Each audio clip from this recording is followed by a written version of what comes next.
although I spent most of my career away from South Carolina, I was a participant in the great migrations of African American people out of the South, and spent most of my career in New York and Philadelphia. My last major employment was at Cheyney University, the oldest historically black college in the country, the oldest of the HBCUs, founded in 1839 in Philadelphia as the Institute for Colored Youth.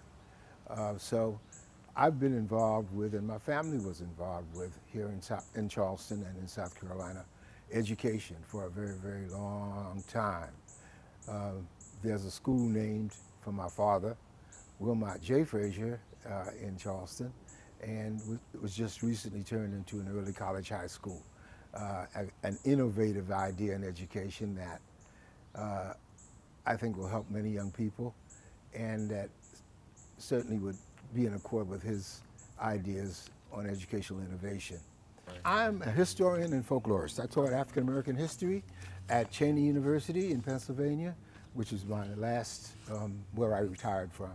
And I still do African American history, as I said, as we try to develop things like the monument, the Denmark Vesey Monument, and other things. I also have a Gullah vacation residence here in Charleston called Fraser's Gullah Homestay, where I highlight Gullah culture, all of the kinds of things that Gullah people have created here in the Low Country: furniture making, blacksmithing, painting. Well, when my mother was in her final illness, I came back home and to try to help, to see what I could do to help her. And when she passed away, she left a lot of memories and a lot of property that I had to deal with, and thank goodness my parents were very far-sighted and thrifty people, so that I don't have to worry too much in my old age. But it's a very, very, very gratifying experience to be back in Charleston and to see the changes that have happened. But it's not completely changed yet. And one of the things that has not changed is this very, very deep-seated racism that we need to do everything we can to combat, because we're all people, you know, we're all human beings, and we all derive from the same Mother Earth. So we need to make sure that that idea is well understood by all the inhabitants of the earth. And when we do that, I think we'll come into a greater appreciation of ourselves as individuals. It's not because of the color of the skin. It's not because of the color of the skin. There's nothing wrong with having color in your skin. It is as a result of people trying to mistreat other people for their own advantage. And I think we need to try to get rid of those impulses and those wrongs and evil thoughts in order to make progress as human beings. We have to learn how to treat each other as brothers and sisters, fellow human beings, so that we can all inhabit the planet peacefully rather than constantly being at odds with one another over this thing or that thing. We've already proven that there's so many problems human beings can resolve peacefully. So why don't we follow that trend instead of the trend that says, let's fight over something. I did not find out about it on the evening that it occurred. I was here in Charleston, and I found out about it. In fact, I don't live near Emanuel, but so I didn't know about it until late in the evening with the evening news, and that was when I became aware of it. And then even a shock, of course, but the idea of it did not really sink in until days, maybe weeks later, that someone could even contemplate a crime so horrific, and for such a meaningless purpose. That was what prompted me to write this poem. I call it Bible study. Say why? Angry, confused, evil young man, mean as Saul agree. Never knew African American, only slave studies. Spirit deluded incredibly with old white supremacy demons' lies. At 21, grotesquely, tried to play God with a gun, violently, at Bible study, in Mother Emanuel AME, historic black church of my granddaddy. Esau the butler, who died in old age when I was 5, over 70 years ago. Say why? 9 lives lost, then found. In an instant transformed, 9 martyrs made, no hiding place down here. DePayne Middleton, Dr. Cynthia Graham Hurd, and Susie Jackson, Ethel Lance, Clementa Pinckney, and Tawanza Sanders, Daniel L. Simmons Sr., Sharonda Singleton, and Myra Thompson joined the immortal sacrifice. 3 survived to reform us. Polly Shepard, Felicia Sanders, and her grandchild, age 11, 20 years for traumatic stress added to her chronology. Bloody everlasting medicine for our diverse, race-sick society. Say, now, God is love, nothing else. You must understand, hate-filled, hybridized, evil young man, tricked into thinking you're white, right? Where you at? One demon-snared soul suspended high on scales, sweating red in the heat over hell. We forgive you and before you even ask. Dark saints shout and tell the world, may God forgive you. Repent before it's all over. Souls of lesser strength ponder bitter, futile revenge. Say, why? Charleston, SC wrestles with its destiny. Say, why? Holy city, really? Maybe Nazareth, or any place with so many churches must be exceedingly evil. With an outsized liar, Calhoun preaching eternal slavery, towering over Marion, the integrated Revolutionary Army, Hero Square. Hypocrisy, mendacity has falsified our history. Study the past well to understand today and plan for tomorrow. Take off the blindfolds and brainwash. Shed the slave mentality.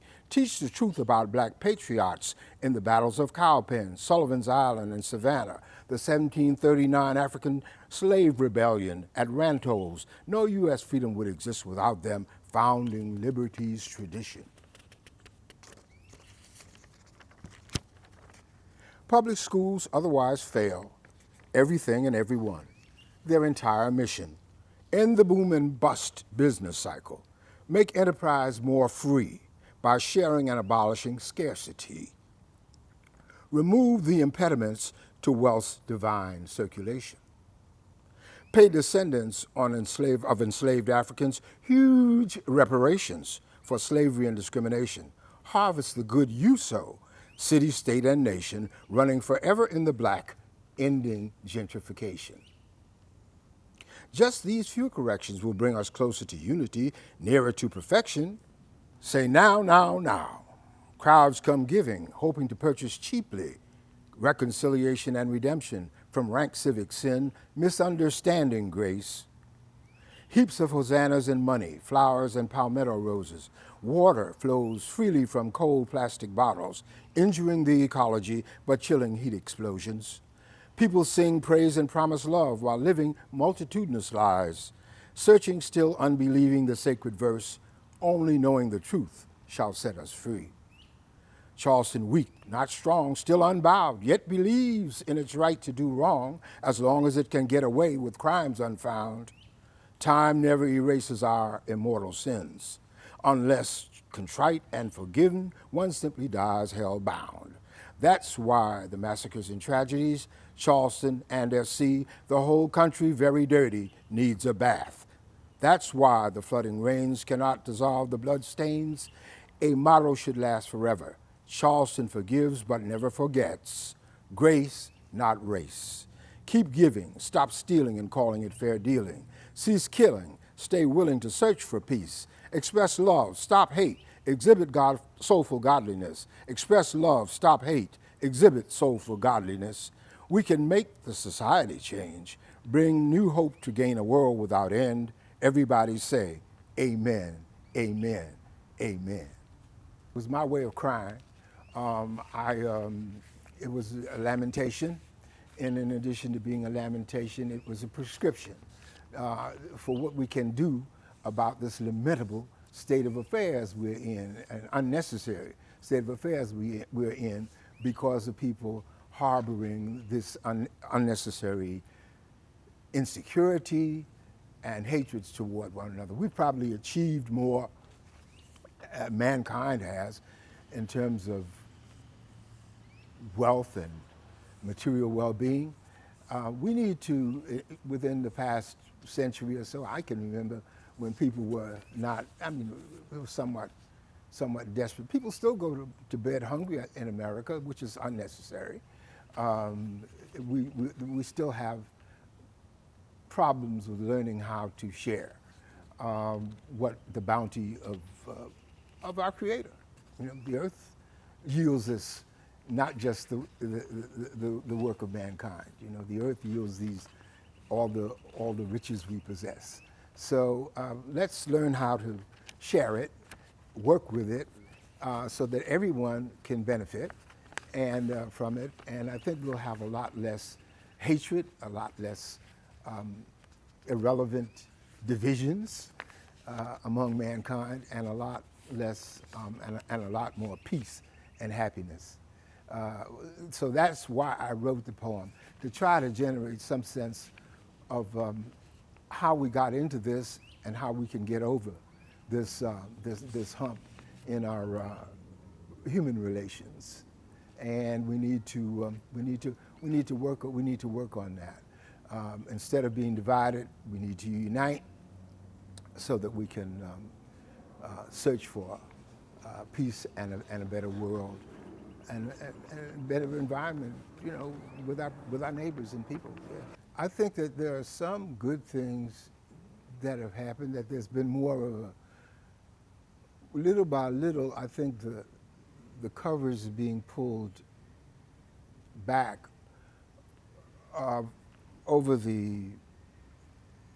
how this kind of hatred and feeling is actually purposely generated to divide people and keep them under control. But we need to, those kinds of obvious social, cultural, and legal contradictions need to be resolved. That's fundamental to running a civilized society. This young man had been programmed into hatred. He didn't know these people, not really. He went into a place that is supposed to be a sacred space. It was an affront to everything good, everything that would be uplifting to him and to other people. Yet he did this horrific crime and believed that in some way it was going to result in good. There's no way it could have resulted in good. This young man was deluded, obviously deluded, but he had been purposely deluded. He'd been propagandized and made brainwashed, made bamboozled, made to think that he was something different from other people on the earth who looked perhaps a little different from him, but who have the same basic blood types, who descend from the same fundamental mother. The first people to walk the earth were these African people, and all the world's people descended from them. We know that, but we've got people walking around peddling false myths, believing that they are in some way or another different and unique, when in fact they are part of humankind.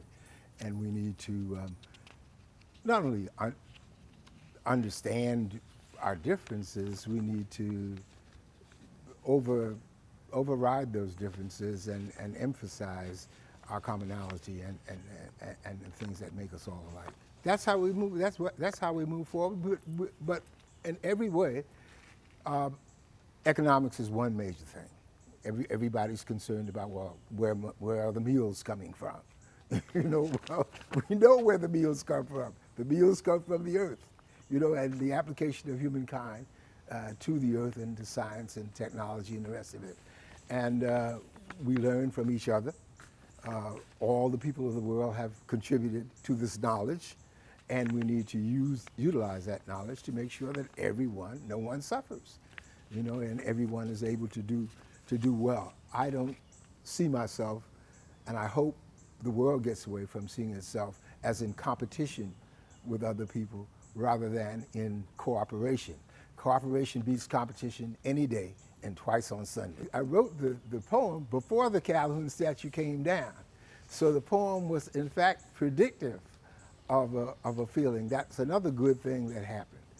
Calhoun, who was an advocate of inequality, who was an advocate, a believer in racism and the kind of kinds of lies that were propagated in order to hold an entire group of people enslaved for the benefit of another group of people. That was the problem.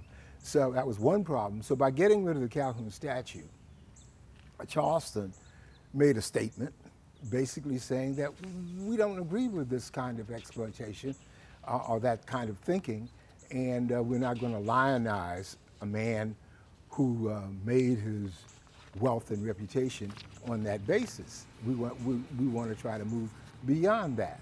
And the Calhoun statue has come down, and there are people who don't like the idea that it has come down, but they're in the distinct minority. Very, very few people would champion such a belief, and especially in today's world. And so we have to say that Charleston has taken one major step by bringing down the Calhoun monument. Now, what's going to replace it is the question.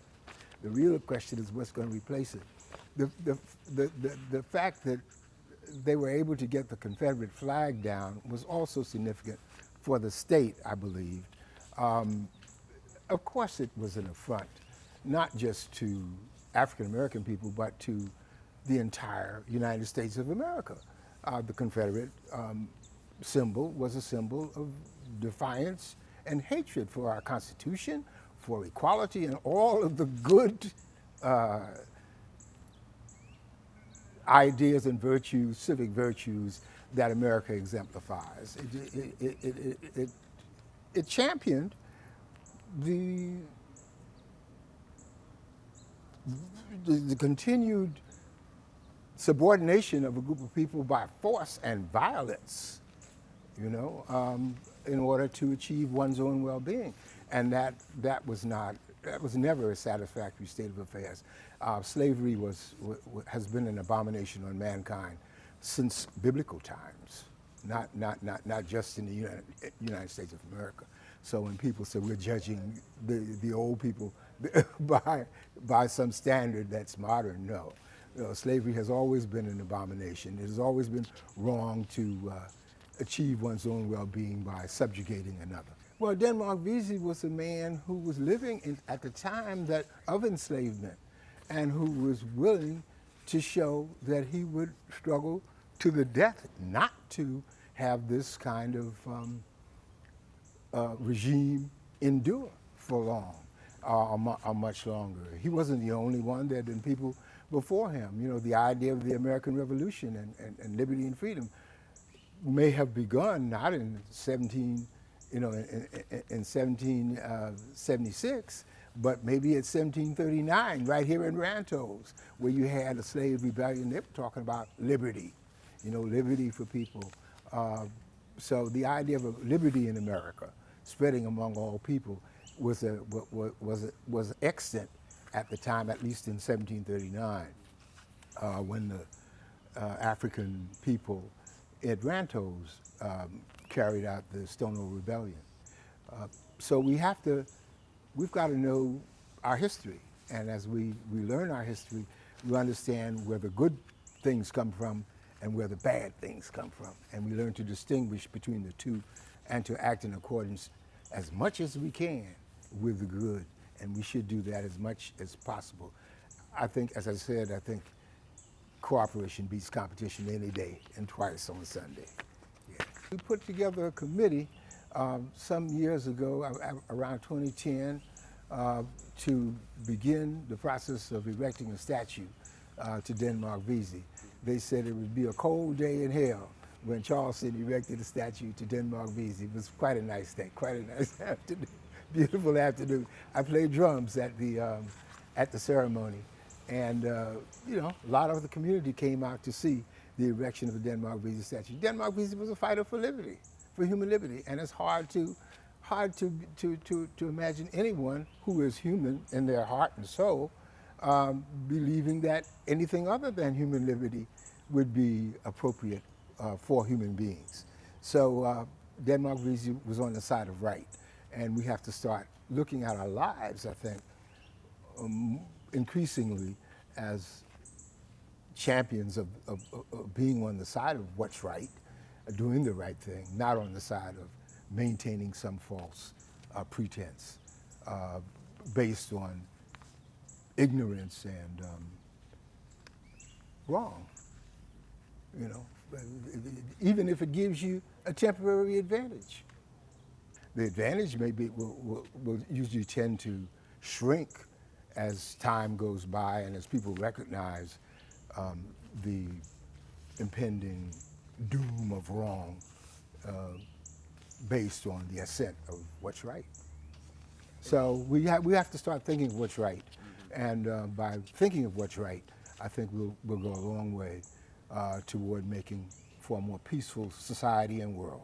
I've seen a lot of changes. Yeah, I've seen a lot of changes. I remember when it was impossible for African Americans to come into this park, into Hampton Park. Yeah, sure. I remember the days of segregation. There's a zoo at that corner of the park, the southwest corner of the park, southeast corner of the park, and but you couldn't, you know, the city of Charleston didn't allow African American people to come into to this park. You know, I mean, they could if they were servants of some kind. African Americans could be, you know, if she were a nurse for someone who was so-called white, but you know, what a ridiculous set of affairs. And it took, you know, some time to remedy that. The Civil War remedied it, and then people fought against those principles. Again, 100 years of wrongdoing, which needs to be dealt with. That whole question of, you know, and reparations for I believe that reparations for African American people, the descendants of those people who were enslaved and discriminated against by the government, needs to be compensated. If that is done, then they certainly will benefit from it, and the whole country will benefit from it. Well, it's a win-win for everyone. Because I believe that every time the economy goes into a recession, they should make a payment. The government should make a payment. The United States government should make a payment to African Americans, and we will certainly spend it. Mm-hmm.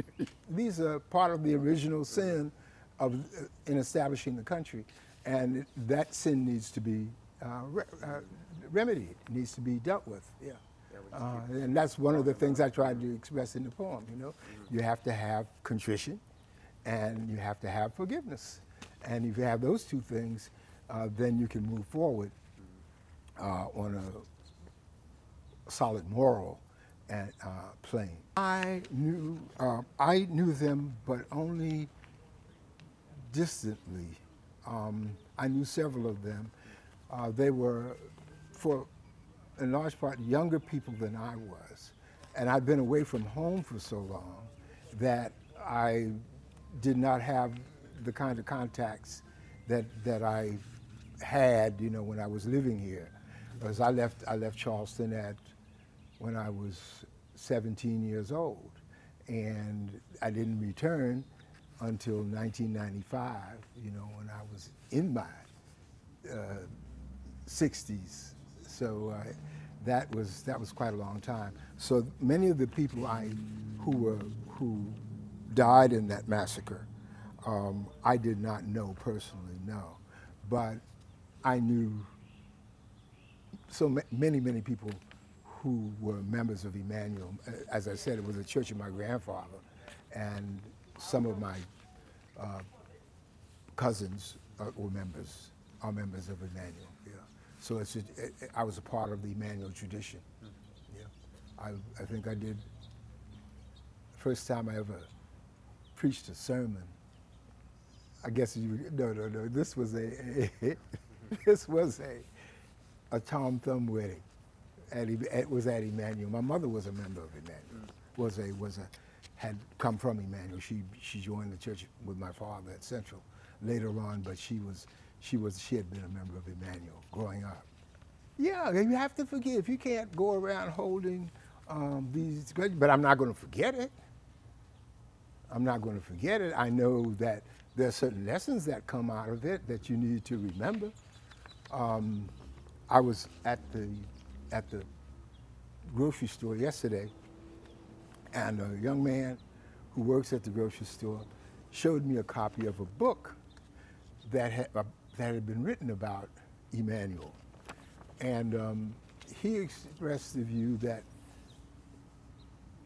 this book was not written by an African American.